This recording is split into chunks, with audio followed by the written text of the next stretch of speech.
Hey everybody, Count MRVHS here. Those of you familiar with the channel have been aware that for the past several years now, we've been working on a project called Total War Wainriders.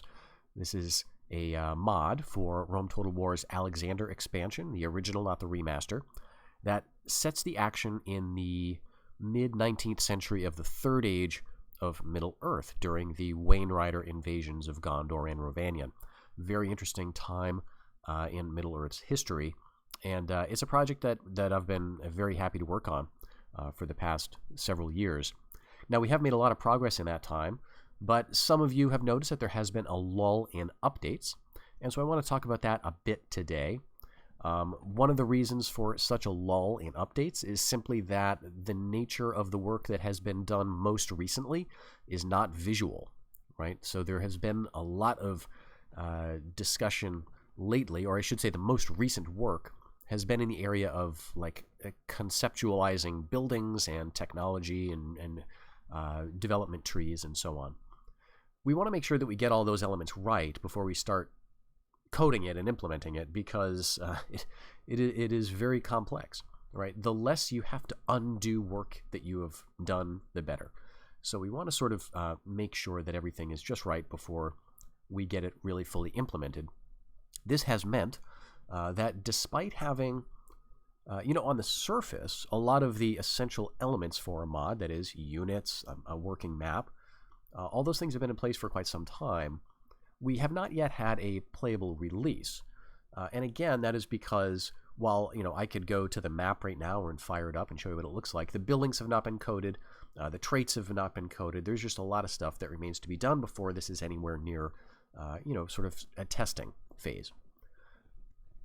There is another element to the lulls in activity, and that is that we are a small team.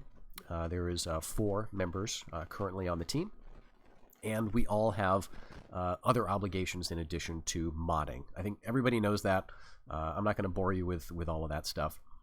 Suffice it to say that we do this, for fun, and if something comes up, if we're swamped at work, there may be a period of several months where we're just in a holding pattern, right? And we tend not to push each other in that regard. We want to make sure that this is a fun project for all of us.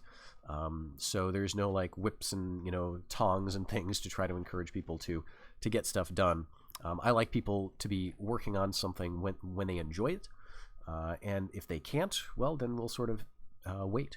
So that's sort of the holding pattern that we are in currently. But I also want to mention that over the past year, I've started something that began as just a personal project for myself, because of course I've noticed all these very lovely units and visual assets being developed for Wainriders, and I've thought, geez, I wonder if I could just start mocking them up into some quick and dirty sort of campaign mode, just so I can play around with them, right? Because my job on the mod is essentially writing the text, and I'm not the coder, right? That is not my job, at least currently, right? And so my doing this of my own sort of free will isn't going to take anything away from the mod's development. And so I thought, it might be fun to just see how these things work in an actual campaign. So what I did was I actually used the 4th Age Total War, the New Shadow, as the base for that sort of preview campaign. And I started by importing the faction of Khand into that. I still play this mod. This is the New Shadow here. This came out in, I want to say, like 2006 or 2008 or 7, somewhere around there. And I still think this is a very, very fine mod. It is a lot closer to vanilla than the current 4th Age mod, like the most recent version, Dominion of Men, that you're all familiar with.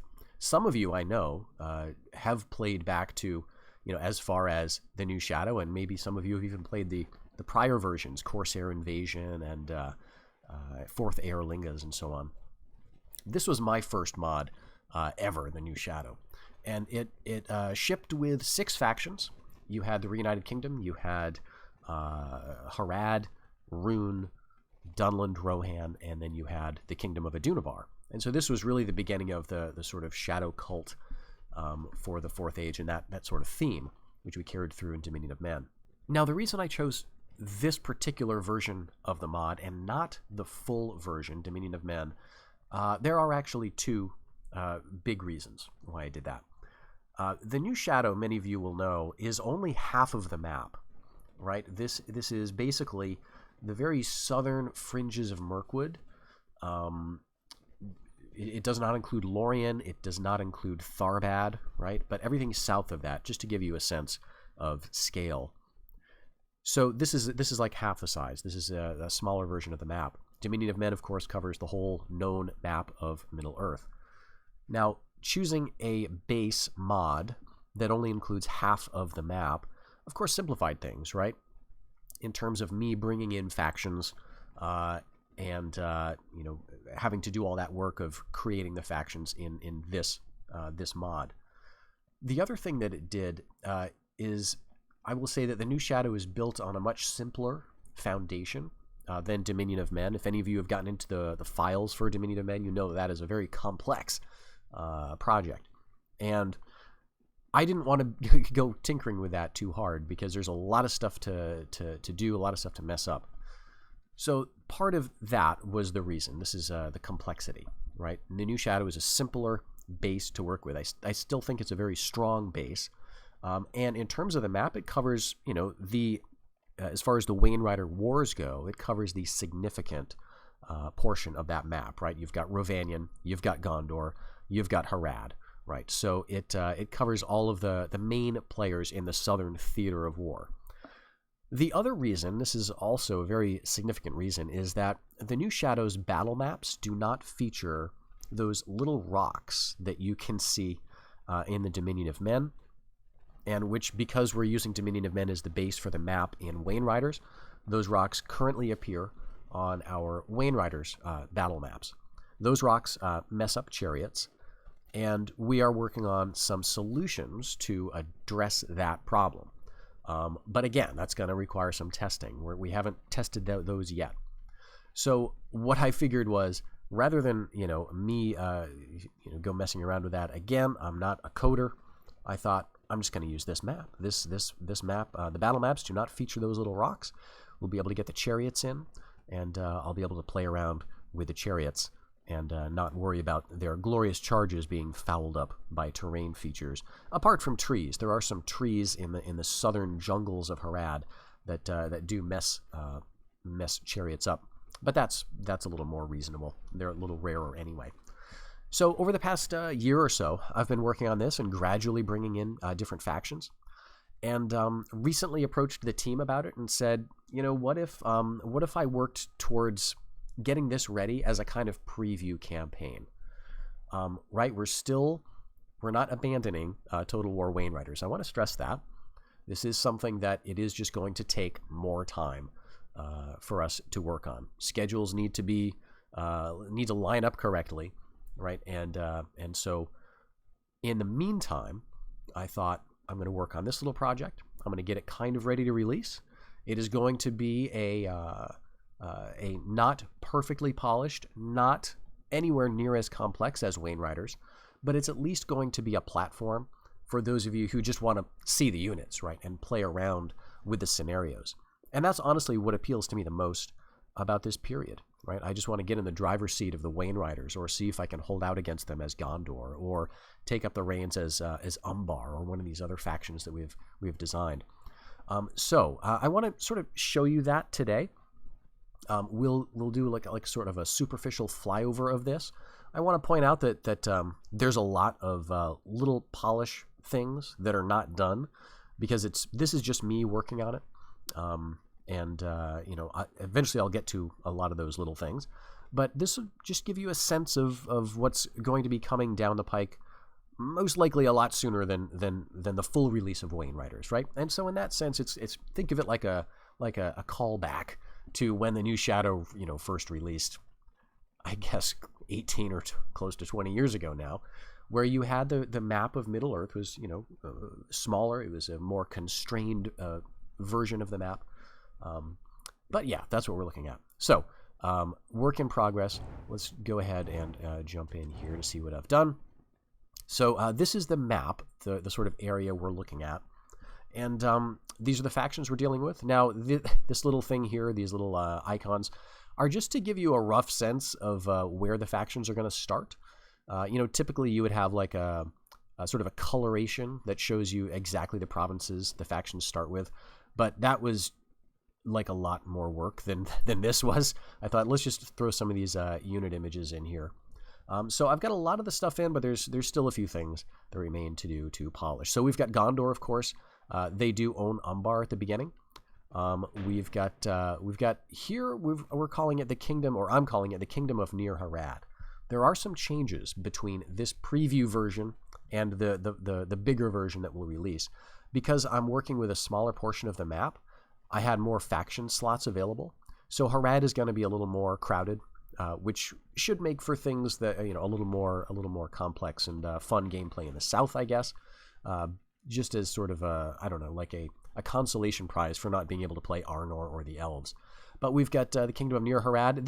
These two factions, you've already seen a lot of their units. Nothing terribly new there from the previews that we've seen. Great Rune, of course. This is the Eastern Wainrider faction. We've got the Western Horde here. These are the Wainriders of Rovanion. We've got the Highland Tribes. They only have a single province up here because, in the full map of Wainriders, they're going to have a lot more territory to the north, or at least one or two provinces. But I thought, I can shoehorn them in here just so I can get a few Dwarven units in. So if you've been following, this faction at all, you know that this is the Easterling faction that has some Dwarven allies. And by taking Dwarven settlements, they can train more Dwarven units. And so in this mod, of course, that's going to be limited to the Dwarven settlement here, Nerrig Zagil. But I also opened up some Dwarven recruitment for this faction if they do conquer Aglarond or Dunland. And again, this is not likely to make an appearance in Wainriders, but I just thought if you're playing this one province faction and you do well enough as to conquer over here, how about a reward, right? You get some unique Dwarven units that are specific to these places, and it'll be sort of a nice long-term goal. This is one of the new factions, this and Far Harad. So these two guys are in the south. These are the Lost Let In tribes. This is a faction I added because I wanted camels, basically. There's a map that Tolkien drew, or actually a map that he annotated, a map of Middle-earth, to give Pauline Baines some notes regarding the map of Middle-earth and what types of things she should put on that map. And he indicated camels, right about here. So this is the camel faction. And if you're playing some other factions, you can, I think I set it up so you can get some camel levy units, very limited, if you conquer this particular area of the map. Far Harad, of course, is going to get some of the units you're familiar with from Dominion of Men. They're also going to get some new units. These two factions are going to have some very, vanilla stuff, although the bodyguard unit here is one of the new units that you'll see in Wainriders. This is it's the Swords of Harad, basically on a horse. So they're javelins and swords. So a very cool unit. I figured they might make a nice bodyguard for this new faction I threw in. A lot of the camel stuff, right, some of the other factions to flesh out this roster, I wanted them to be different from Dominion of Men, and so I went with some kind of vanilla flavored stuff, just to sort of throw them in here. They're basically to flesh out the area, so it's not a lot of rebels. But anyway, those are those two factions. Will not make an appearance in Wainriders. We've got the Eotheod here. With just one province. I considered not having them at all, but yeah, they're going to start right up there, right on the sort of the fringes of Mirkwood. This mod is going to start pretty much at the Battle of the Plains. I've sort of set up a scenario where, and we'll jump into the campaign in a minute, where you can fight the Battle of the Plains, essentially. And so I thought the Eotheod have to be somehow alive, right? So this is intended as a probably very difficult faction, right? Not one that's going to do super well, but theoretically you would want to conquer Rovanion. And Khand, I've got a soft spot for this faction. So they've got obviously the areas you would expect down here, a lot of fun stuff, and Umbar. I've come to really enjoy these guys. So they're going to have a couple of provinces, not Umbar itself, but they'll start right down here, and it's going to be a tough time because Gondor starts off very strong, of course. They're the biggest faction on the map. So you're going to have to sort of really play Corsair and grab some coastal provinces and try to hold off the Haradrim to the east for as long as you can while you're establishing yourself in southern Gondor and in Harondor, which I've set up as one of your homeland recruiting provinces as well. So they're going to have some fun stuff there, and just a wonderfully looking faction, I think. And then the Orcish tribes, I wanted to get orcs in as well, just because the portraits that Valor did are very cool. The units that Webba created are very cool. And so I set them up. It's actually kind of hard to see here, but the province of Fairfeld, if you are familiar with Dominion of Men, or Parth Celebrant, this area between the two rivers, I added sort of a little village up here. It's intended to be kind of like an orc hold or something. And so you start off with a bunch of units up there, and the goal for this faction will really be to conquer down into the White Mountains, establish yourself in strongholds there, train a bunch of orcs, and then take back northwestern Mordor. So that'll be sort of the idea. You're trying to ingratiate yourself with Sauron, I imagine, and you'll get some nice rewards for conquering here. So that's the orcs. We've also got this faction. So this is one of the bigger departures because if you look at Gondor here, right, the way we set it up in Wainriders is you had the Chieftain of the Angren with just these two, two provinces, right? You had basically the Orthanc region, and then you had what would later be Helm's Deep. But for this mod, I found it a little difficult because I knew I was going to have these guys over here, the coastal tribes, and I didn't want. Well, I wanted this Dunland area to be used, I guess. I wanted there to be a proper faction up there, at least for the purposes of this. And so Gondor will, in fact, start in possession of, like, the gap of Rohan, essentially. And so if you're playing this faction, the Hill Tribes of Enedwythe, you can conquer down into here, and then you can basically train a lot of the units that the Chieftain of the Angren will be able to get in Wainriders. So it's like you can become that faction, kind of, right? So that's the idea with playing as this faction. You start off in what would later be Dunland, but you can come down and give Gondor a run for their money. And then, of course, finally, we've got what I'm calling here the Coastal Tribes. In Wainriders, they are the Black Forest Tribes, but in this map, as you can see, we don't get the Black Forest.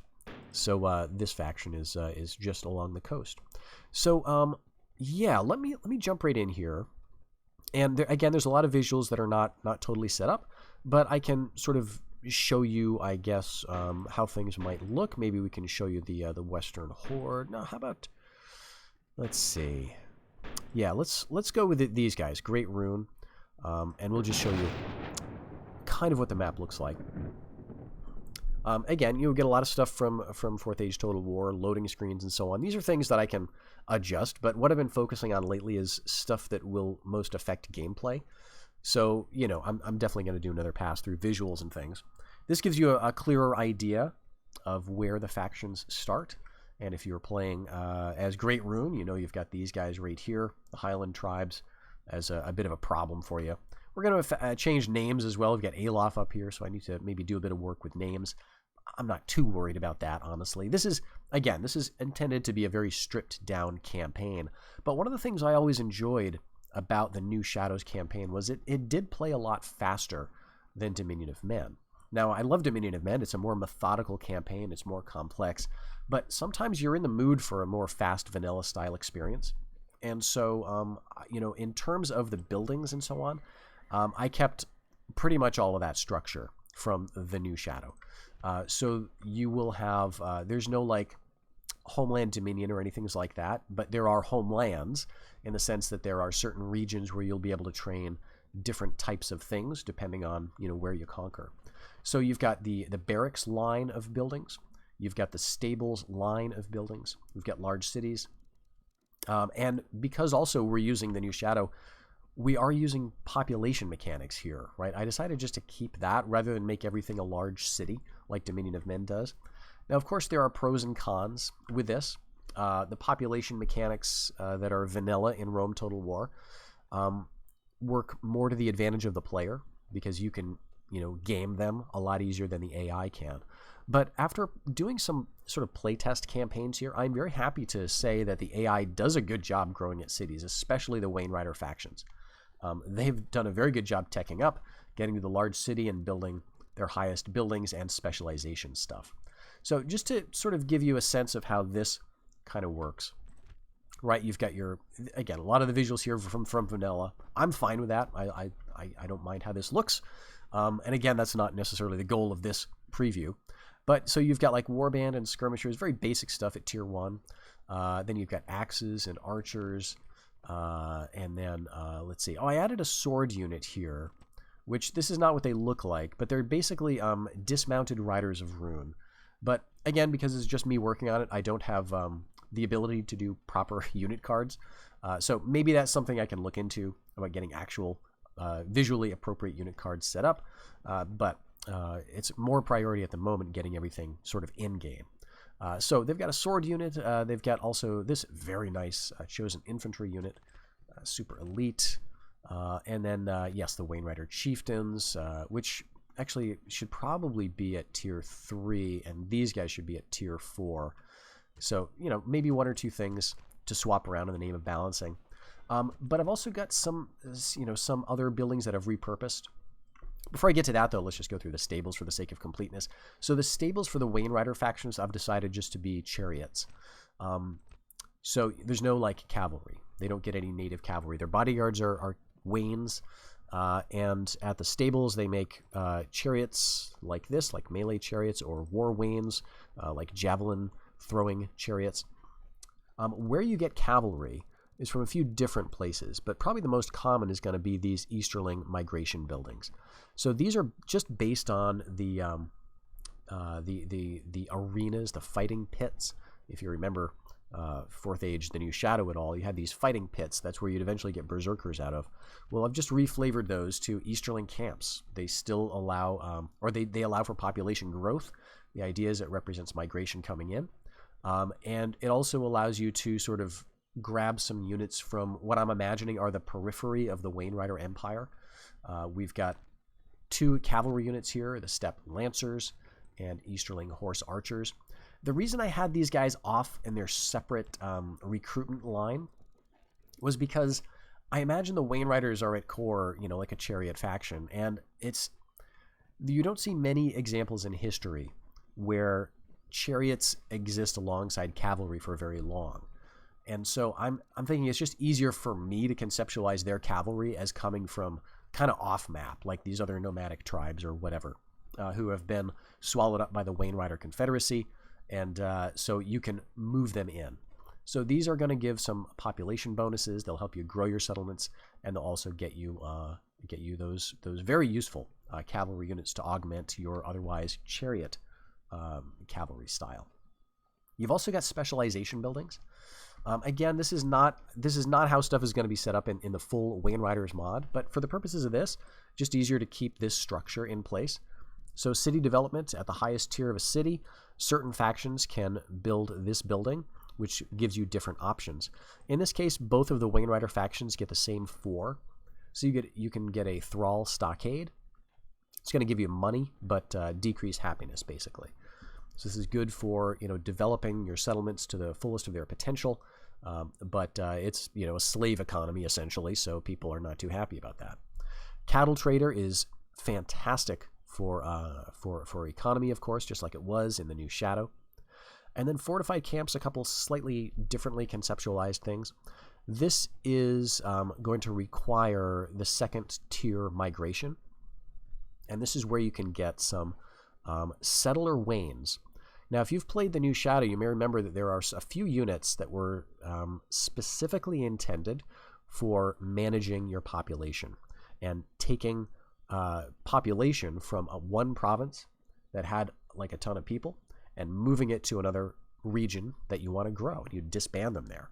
Now, again, the AI can't use this, so it's limited here. You're not going to see these things all over the map. But if you're playing as Great Rune or you're playing as the Western Horde, you can build these fortified camps. You're going to get settler wains. You can, you know, get a bunch of these guys, send them across the map to a small town, disband them there, and work on your population growth. I always thought that was fun, even though it was only something the player would ever do. The AI does not disband. So I liked doing that level of micromanagement. Maybe some of you will, maybe not. That's fine. We've also got here Sword Wives, which is a new unit that does appear in Wainriders as well. This is a sword and an archer unit, very lore friendly for the Wainriders to have. And then this is going to be basically something you can build anywhere that's going to improve law primarily, and then depending on where you build it is going to give you some different useful units. So in Khand, you're going to get some very nice cavalry, as you can imagine. In Ravanian, you're going to get some Northmen flavored units, infantry and cavalry. So there's going to be just some different options there. Now we're also using the alignment system, and I've worked that, so that the sort of the shadow cult, which I'll probably rename here because it's not quite a cult, right? This is not the Fourth Age, of course. But I wanted there to be an alignment that was like really specifically Sauronic, right? And so that's what this represents. And you can build these all the way up. And if you're playing, again, a Wainrider faction or Khand, you can get these very nice Iron Tower warriors. They're a wonderful unit. They're limited to like the east. In Khand, you can also get a cavalry version of this with spears, shields, and one-handed maces. So super strong, but it does require that you kind of flip the alignment of the province, and that may be tricky to manage. That's how that's going to work. Very basic, right? Like I could have tied it to a specialization building, but I thought, nah, let's just go this route here. What else do we have? I think that pretty much covers it for the buildings. You can see there's not a ton to it. You've got traders, you've got metalsmiths, and so on. But it's basically everything you need to sort of get the faction up and running and sort of see how it goes. So we'll just sort of do a tour around here. Oh, right, and then we've got the Battle of the Plains scenario. Now I'm going to tweak this, but currently this works out pretty well, where if you are playing as the Wainriders, you can win this, but it is going to hurt you. And you're not going to have a lot left over to sort of follow up your victory. You're going to instead want to take some time probably and grab the low-hanging fruit, like these rebel settlements on the periphery or up here. This has potential to be very lucrative because of the cattle resource here. And this does as well if you can take it from the rebel dwarves. But yeah, the idea is if you're playing as the Gondor, you've got your Eotheod allies, which is exactly how the Battle of the Plain is described in the books. You can attack the Wainriders here on turn 1 and see how you do. It can be very tricky, or you can win it. But again, the idea is you can win it, but you're probably going to have to go back and refit afterwards. So even if you do win, it's not going to be a walkover thereafter. I think I'm going to add like some more Wainrider units off in the distance here so that if the Reunited Kingdom does win, they're still going to have maybe a follow-up battle to have to fight, that type of thing. We can see here what I've done in terms of what was Rohan. I've taken a lot of the settlements out and moved them to these other settlements I've created in the north. And what that means is that this is very sparsely populated. There's only this settlement, and then we've got the Aglarond area, as well as this Heathen Vale here, very mysterious. If you're playing as this faction or this faction, you can conquer into the White Mountains and get some unique units. Again, based on Chieftain of the Angren or based on just some other stuff that I thought would be fun. So Men of the Mountain style stuff over there. But Gondor is going to have its hands full, right? Defending against this, also defending against the orcs, and holding out against the hillmen to the north. Maybe these coastal tribes are going to give you some trouble as well. And then let's check out Umbar, I guess. That's the other one right down here, yes. So again, some visuals need to be changed. I need to get the strat models correct. This is still using the Adunabar general. But we'll get that fixed. And you can see Umbar. Umbar was my test campaign recently, and it's so fun just to watch that roster gradually come online, get your specialization buildings. I added a couple things that I thought would be fun. One is a phalanx unit. Basically, I took the Spears of the Harad unit from Umbar, which is like Spearmen of the Serpent, if you remember that unit from Fourth Age Dominion of Men, but with like a fantastic color scheme and chainmail armor and stuff. Looks awesome for this faction. and I sort of, at a specialization building, I made a sort of a phalanx version of that. Now you're going to say, well, that's broken. Phalanxes are broken in Rome Total War. Yes, fine, they are, but they're going to be pretty rare. And if you're playing this faction, you get to a point where you can do that. Good for you, right? Enjoy the brokenness. Now that said, some of the cav that is available to Harad is no joke, and Gondor is also very strong. So like, I don't even care that the phalanxes are pretty strong from the front, because you're going to be hard put to it. So first order of business for you guys, if you're playing as Umbar, will probably be to take Umbar back, grab 1 or 2 provinces around here. But then, yeah, you can't let Gondor get too big. So you want to come up here and start asserting your right to the coast. So very fun faction to play. Let's take a look at the south over here. We've got Harad. In the Wainriders, they're tribes of the Harad. In this, I'm calling him a kingdom, just because I just like the idea of kingdoms, I guess, right? Kingdoms of Harad. We hear about kings of the Harad about 800 years in the past, and so why not have them just called kings? Harad tends to be the stronger of these 3 Haradrian-style factions. It's got slightly more provinces, 3 to their 2, and it's just in a better position. So they're going to have maybe a slightly easier time, but there's also just a lot more going on. So it's not going to be easy for them either. And then here's the Lost Let In guys. I really like this the color scheme. Actually, I've got to say, obviously, again, the strat map model's got to change. We've got to change the coloration there. But I think this is just Numidia's colors. Maybe I'm wrong, but I added the Harondor symbol because you need a faction symbol, and I thought that was there. Maybe we can, imagine that eventually this faction went west and became Harondor that we'd later see in the 4th Age. Because there is a crossing into Harondor over here. And so that does allow you access to this theater, but it's really risky because this is a chaotic field. Gondor comes down, sometimes has trouble holding on, so they lose it to Rebellion. Rebellions here flip to Harad. So Harad can do nothing and still end up with some, like, cities that declare their allegiance, which is kind of cool.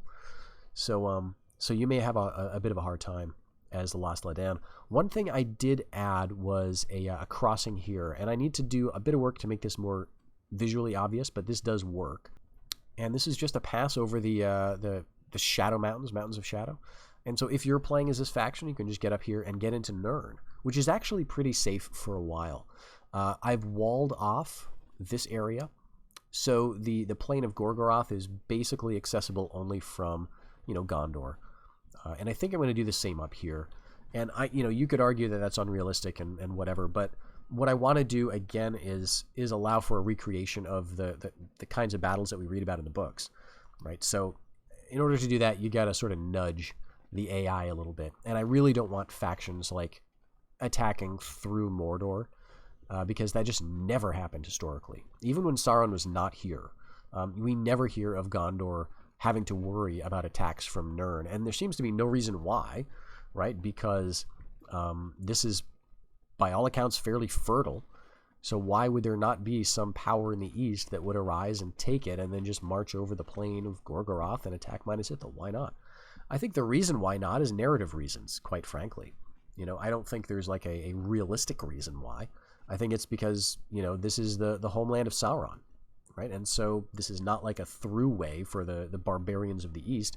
This is where Sauron lives. This is where the men of Gondor, sadly keep their watch until they just give up. So this is not like a highway. And this pass is kind of nice because it allows, at least in theory, this to be slightly more accessible. Now, you can, of course, playing as Great Rune or playing as Khan, you can come up here, pretty early and have it largely to yourself, but you do have to worry, I guess, about this pass. So that's the idea there. Far Harad, as impossible as ever with these incredibly distant settlements.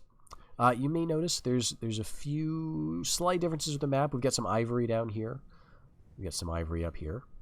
And yeah, because again, this is just something I'm working on as a lark, essentially. I added some elephant units to the mod. not Mumakil, right? The two factions that can train Mumakil are Harad and Umbar, just like you saw in the Wainriders previews. But I've also added a couple of different elephant types. So Far Harad can train the smaller, like vanilla-style war elephants that you find in the Alexander campaign. They've got like paint on them, you know, the kind with the tower but no armor. And on top of them, they've got some swording skirmishers. So I've got to say, it looks very cool. I like it. It's kind of garish color schemes, like yellow and blue and the black and red and so on. But it looks very neat, in my opinion. They need ivory, just like Mumakil need ivory to train them. But they don't need a specialization building. They can train them at a stables if you're playing Far Harad. You know, at a highest tier stables. Which at first I thought, geez, that seems unbalanced. But then I remembered vanilla exists, and that's exactly how all the elephants work in vanilla. And, you know, that's fine. Elephants aren't typically going to win a war for you anyway. They're just cool. I also added one here for Khand because I wanted Khand to have elephants as well. Like, again, the smaller scale elephants, not the Mumakil. But for Khand's elephants, they're going to use the sort of the cataphract elephants that you find in Alexander with the nice bronze armor and the guys in the towers. For their crew, Khan's elephants are going to have their archers, right? They're nice lamellar armored bowmen on top. It looks very nice, again, in my opinion. I'm not a modeler or a texturer, so this is just slapped them in from vanilla and see how they looked. I think they work pretty good. But for Khand, you're going to need a specialization building at the Ivory resource. So you can get that, but it's going to take a while. Also, this is something you can get if you're playing as Great Rune, because I think elephants are awesome. And I wanted Great Rune to have some nice-looking elephants too. So if you come down here, and only here as Great Rune, and you build the Vassal Estates specialization building, one of the units you can recruit is a version of like that cataphract elephant, but instead of the Khandian archers on the crew, you're going to have your generals like bodyguard archers. So let's see what those guys look like. Forget these anks and stuff. I got to change the traits and so on. But these guys, right? Very, very nice looking armor with the beards and the hats with the fur and stuff. So absolutely gorgeous units. And just imagine them on top of an elephant, right? With awesome bronze armor. So that can happen if you conquer all the way down here as Great Rune, and then you can have these guys on top of elephants. Now, in that case, the elephant unit will be a bodyguard unit. It'll be a family member.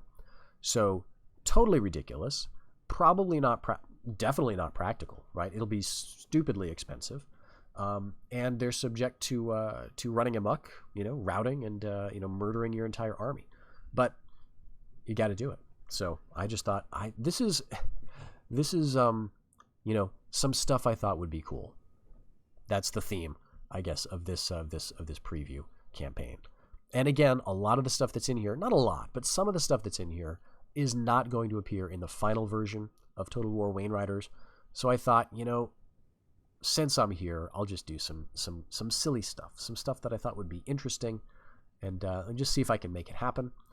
And that's where we're going with it. So anyway, I'm going to continue to be working on this. Certainly until other work on Wainriders is ready for me to jump into on the full version of Wainriders.